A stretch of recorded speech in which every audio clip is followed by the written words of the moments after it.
ਇਹ ਜਿਹੜਾ ਸੀਰੀਜ਼ ਤੁਹਾਡੀ ਚੱਲ ਰਹੀ ਆ ਇਹ B.Ed ਸਮੈਸਟਰ 1 ਦੇ ਪੇਪਰ 4th ਐਜੂਕੇਸ਼ਨ ਇਨ ਕੰਟੈਂਪਰੇਰੀ ਇੰਡੀਆ ਦਾ ਟੌਪਿਕ ਕਨਸਟੀਟਿਊਸ਼ਨਲ ਪ੍ਰੋਵੀਜ਼ਨ ਚੱਲ ਰਿਹਾ। Okay, let's start the topic. Thank you. As you see, the first provision is instruction in mother tongue.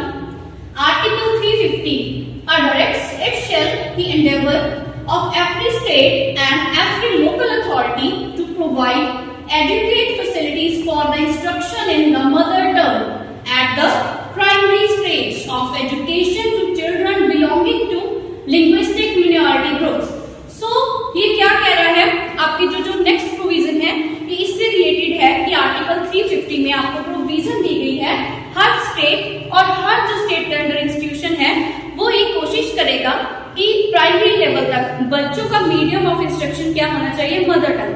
Mother tongue का क्या बेनिफिट है कि बच्चों को बहुत जल्दी समझ में आएगा, जो भी जितना भी उन्होंने ग्रास्प करना है टिल अपने जो प्राइमरी लेवल है उसमें हर जो सब्जेक्ट है जिसमें वो कंफर्टेबल है, जो उनकी मिनॉरिटी के साथ जो भी उनका लिंग्विस्टिक जो उनकी लैंग्वेज है उसी में वही आपका क्या होगा, मीडियम ऑफ इंस्ट्रक्शन होगा। सो कोठारी कमीशन, आपको पता है कि एजुकेशन की कुछ कमीशंस हैं आफ्टर इंडिपेंडेंस 1947 के बाद एजुकेशन के लेवल को इंप्रूव करने के लिए कुछ कमीशन बनाए गए थे, जिनमें one of the commission is Kothari commission. ये कब स्टेब्लिश किया गया था, 64 to 66 के बीच। और इनकी भी रिकमेंडेशन जो एक मेजर रिकमेंडेशन वो क्या थी कि मीडियम ऑफ इंस्ट्रक्शन क्या होना चाहिए, mother tongue. So the next provision is promotion of Hindi language. It shall be the duty of the union to promote the spread of the Hindi language, to develop it so that it may serve as a medium of expression of all the elements of the composite culture of India. In practice, Hindi is already largely in use as a link language to the country. The educational system should be contribute to the accreditation of this process in order to facilitate the movement of student and teacher and the spread national unity. So promotion of Hindi का क्या है, क्योंकि हिंदी जो है वो हमारी link language है, तो हमारी हमें एक प्रोविजन भी दी गई है कि हिंदी को प्रमोट करने के लिए। हिंदी को प्रमोट क्यों कर रहे हैं, क्योंकि हिंदी हमारी लिंक लैंग्वेज है, ठीक है। जैसे फॉरेन लैंग्वेज इंग्लिश है और हिंदी को लिंक लैंग्वेज को एक्सपेंड करने के लिए, एक्सपांड करने के लिए हमारे इसमें हिंदी को प्रोविजन दी गई है कि हमारी कंट्री में ज्यादा से ज्यादा लोग हिंदी बोले। और ये भी हमें एक वन ऑफ प्रोविजन है कि हम हिंदी बोल सकते हैं, हिंदी बोलने के लिए इससे हमें कोई रोक नहीं सकता।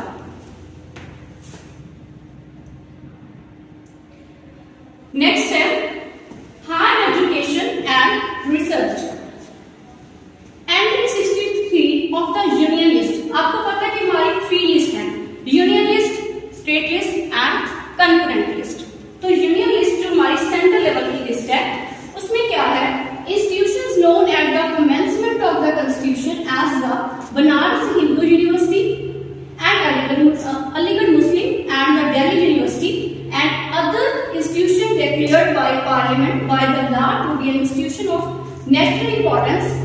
तो एंट्री 63 के अंडर क्या है कि जितने भी ये अलग अलग यूनिवर्सिटीज हैं हमारी हायर एजुकेशन और रिसर्च को प्रमोट करने के लिए बनाई गई है, हमारे हमें ये प्रोविजन दी गई है, जैसे कि अलीगढ़ दिल्ली यूनिवर्सिटी, ठीक है, बनारस हिंदू यूनिवर्सिटी, अलग अलग ऐसे यूनिवर्सिटीज हैं जिनका क्या मोटिव है, हमारी हायर एजुकेशन को प्रमोट करना और रिसर्च के लिए अच्छे से बेनिफिट देना।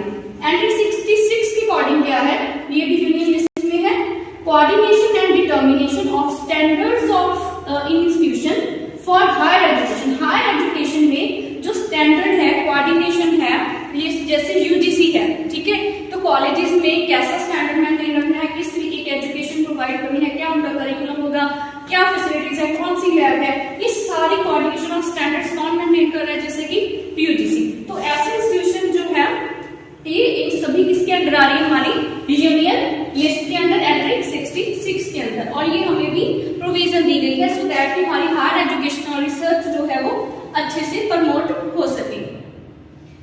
नेक्स्ट हमारी 10th प्रोविजन क्या है, वुमेन्स एजुकेशन। वुमेन एजुकेशन क्यों जरूरी है, क्योंकि जैसे क्या कहते हैं कि अगर घर में एक लेडी पड़ी है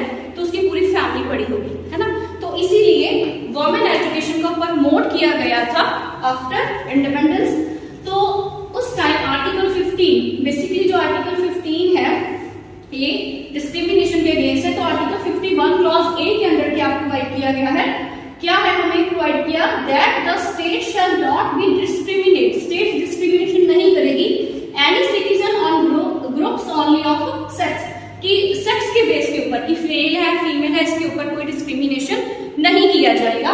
ये हमारी वुमेन एजुकेशन के लिए हमारी प्रोविजन दी गई है आर्टिकल 51 क्लॉज ए के अंदर 1 के अंदर।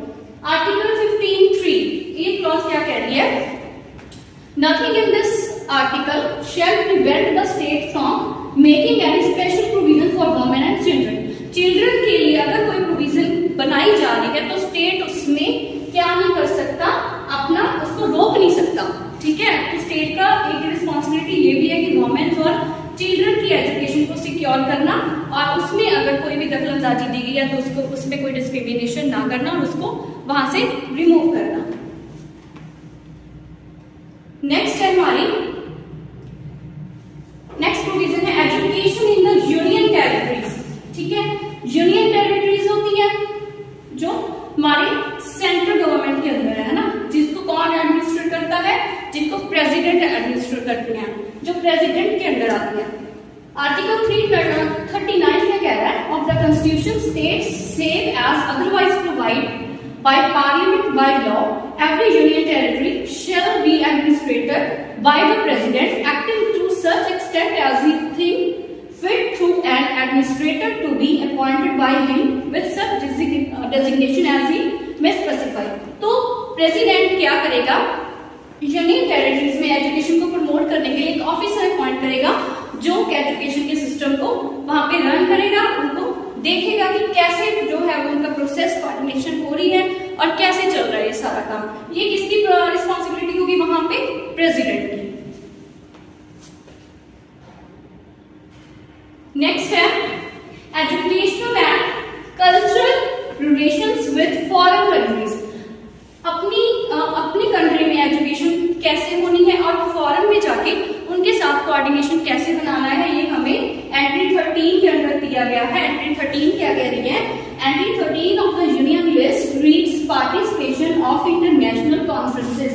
हमारे पास ये प्रोविजन है कि हम इंटरनेशनल कॉन्फ्रेंसेस में पार्टिसिपेट कर सकते हैं, ठीक है, और साथ ही हम लोग एसोसिएशन कर सकते हैं कि वहां से हम लोगों ने यहाँ पे कोलैबोरेशन किया और एक इंस्टीट्यूशन रन किया या फिर वहां पे एडमिशन ली, and other bodies and implementing decisions made there, और जो भी डिसीजंस बनाए जाते हैं उनको इम्प्लीमेंट कर सकते हैं चाहे वो उस ग्राउंड में बनाए हों।